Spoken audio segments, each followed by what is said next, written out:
அன்பார்ந்த பெரியோர்களே, தாய்மார்களே, இளம் சிறார்களே, மாணவ செல்வங்களே, உங்கள் அனைவருக்கும் ராஜகுரல் ராஜாமணியின் அன்பான வணக்கம். ராஜகுரல் யூடியூப் சேனலை தொடர்ந்து பாருங்கள், லைக் செய்யுங்கள், ஷேர் செய்யுங்கள், சப்ஸ்கிரைப் செய்யுங்கள் என்று உங்களையெல்லாம் அன்போடு கேட்டுக்கொள்கின்றேன். இன்றைய ராஜகுரலில் நாம் காண இருப்பது எண்ணத்தில் நிற்கும் வண்ணங்கள் என்பது பற்றிய ஒரு சில பாடல்களை பார்க்கப் போகின்றோம். பல்வேறு புலவர்கள், கவிஞர்கள், அடியார்கள் வண்ணத்தை பற்றி பாடியுள்ளார்கள். அதில் முதல் பாடலாக கம்பராமாயணத்தில் கவிச்சக்கரவர்த்தி கம்பர் எழுதியுள்ள வண்ணமிகு பாடல் ஒன்றை காண்போமா? கம்பராமாயணம் பாலகாண்டம் மிதிலை காட்சி படலத்தில் கம்பர் பாடியிருக்கிறார் ஒரு பாடல். இவ்வண்ணம் நிகழ்ந்த வண்ணம் இனி இந்த உலகுக்கெல்லாம் உய்வண்ணம் அன்றி மற்றோர் துயர் வண்ணம் உருவது உண்டோ? மைவண்ணத்து அரைக்கி போரில் மழை வண்ணத்து அண்ணலே உன் கைவண்ணம் அங்கு கண்டேன், கால் வண்ணம் இங்கு கண்டேன் என்று பாடியுள்ளார். சீதா பிராட்டியின் சுயம்வர நிகழ்வில் கலந்து கொள்வதற்காக ராமன் மிதிலை நகர் நோக்கி செல்கிறான். உடன் விஸ்வாமித்திர முனிவரும் ராமனின் தம்பி லட்சுமணனும் செல்கிறார்கள். போகும் வழியில் சாபத்தின் காரணமாக அகலிகை என்பவள் கல்லாக இருக்கின்றாள்.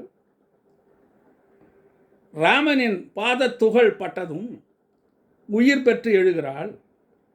அப்போது ராமனின் குணநலன்களை பாராட்டி புகழ்ந்து விஸ்வாமித்திரர் கூறுவதாக இந்த பாடல் அமைந்துள்ளது. இப்பாடலின் விளக்கம், மழைமேகம் போன்ற நிறத்தை உடைய ராமனே, உன்னுடைய கருணையால் இனி இந்த உலகில் உய்யும் வழி அல்லாது துன்பந்தான் உண்டாகுமோ? இனி துன்பமே ஏற்படாது. உனது வில்லாற்றலால் கரிய நிறத்தவளாகிய தாடகை என்னும் அரக்கியை மாளச் செய்தாய். உனது கரங்களின் திறனை அப்போது அங்கு கண்டேன். உனது பாதத்துகள் பட்டவுடன் கல்லாக இருந்த அகலிகை உயிர் பெற்று எழுந்தாள். அதனால் உன் கால்களின் மகிமையை இங்கு கண்டேன் என்று ராமனை புகழ்ந்து பேசுகிறார் விஸ்வாமித்திரர். இப்பாடலில் வண்ணம் என்ற சொல்லை வெவ்வேறு பொருளில் கையாண்டுள்ளார் கம்பர். இவ்வண்ணம் என்றால் இப்படியாக நிகழ்ந்த வண்ணம், நிகழ்ந்தபடியால் உய்வண்ணம் உய்வதற்கான வழி, துயர் வண்ணம் துன்ப நிலை, மைவண்ணம் என்றால் கரிய நிறம், மழை வண்ணம் மழை போல் கருணையை கொடுக்கின்ற ராமனே, கைவண்ணம் உன்னுடைய கரங்களின் வலிமை, கால் வண்ணம் உன்னுடைய கால்களின் பெருமை. ராமனை புகழ்ந்து கம்பர் பாடிய பாடலில் எத்தனை வண்ணங்கள் பார்த்தோம் அல்லவா? அந்த பாடலை மீண்டும் காண்போம். இவ்வண்ணம் நிகழ்ந்த வண்ணம் இனி இந்த உலகுக்கெல்லாம் உய்வண்ணம் அன்றி மற்றோர் துயர் வண்ணம் உருவது உண்டோ? மைவண்ணத்து அரைக்கி போரில் மழை வண்ணத்து அண்ணலே உன் கைவண்ணம் அங்கு கண்டேன், கால் வண்ணம் இங்கு கண்டேன்.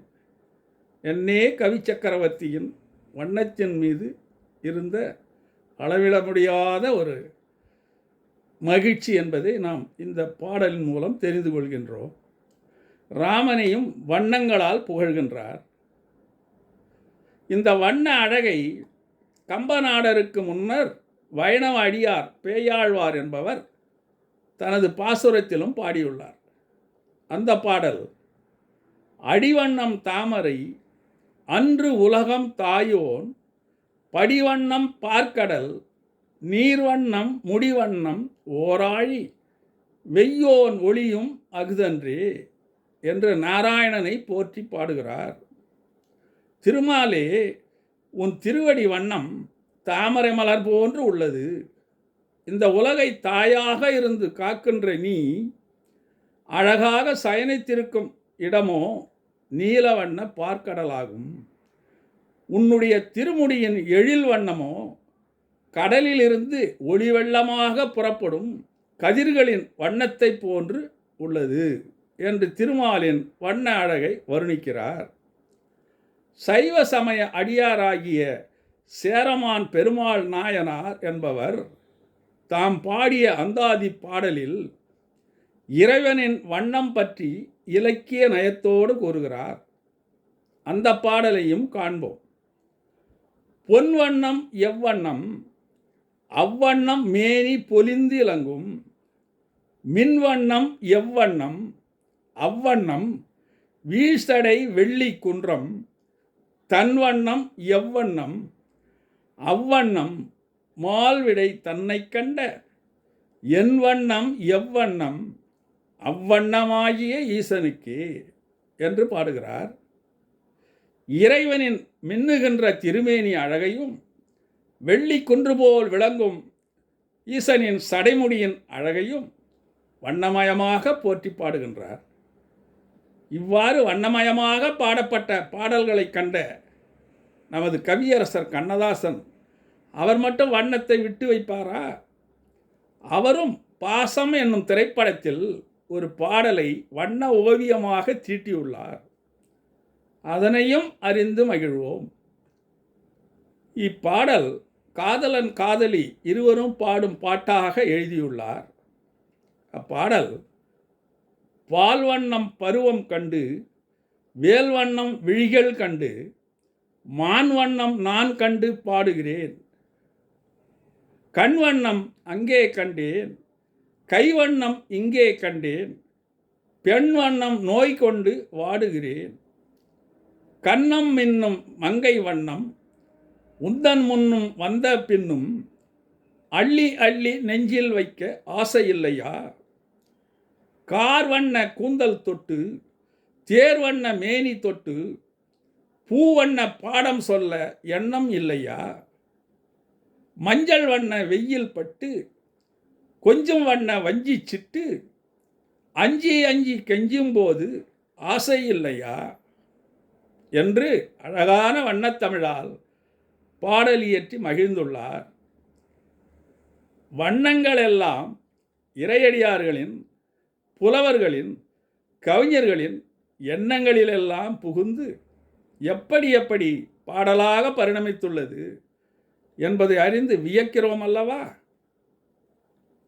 தங்கத்தமிழின் அழகை போற்றுவோம், கவிச்சக்கரவர்த்தி கம்பரை பாராட்டுவோம், இறையடியார்களை போற்றி வணங்குவோம், கவியரசரை என்றும் நினைவில் நிறுத்தி கொண்டாடுவோம். வாழ்க தாய்மொழி தமிழ், வளர்க செம்மொழி தமிழ். அன்புடன் ராஜகுரல் எஸ். ராஜாமணி. நன்றி, வணக்கம்.